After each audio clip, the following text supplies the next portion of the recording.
rebelde ako.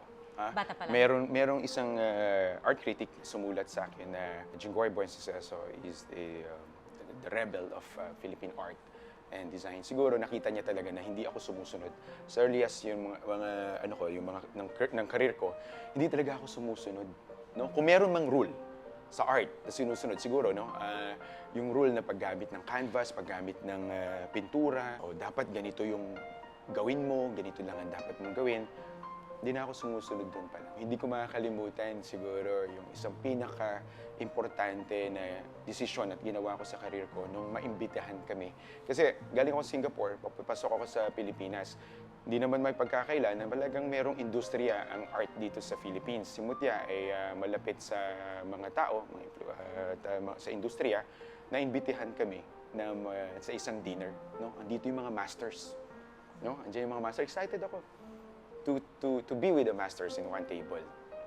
Tapos, nang pinag-uusapan na, in-interview ko, ba yung ginagawa mo? So, hindi nila alam yung mga, or may idea sila doon sa mga materyales na binabanggit ko at sa mga art na ginagawa ko. Pero, hindi sila yon. No? Ang sa kanila, mga brass or stainless, na painting, oil paint, or acrylic.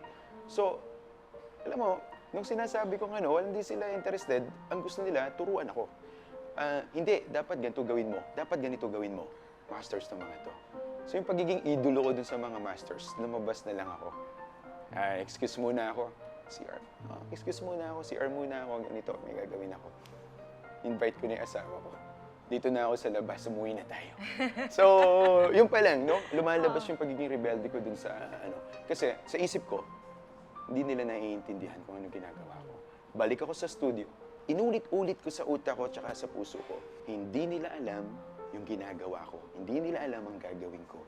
Alien ako dun sa buong grupo. Therefore, tama ako. Yun ang iniisip ko.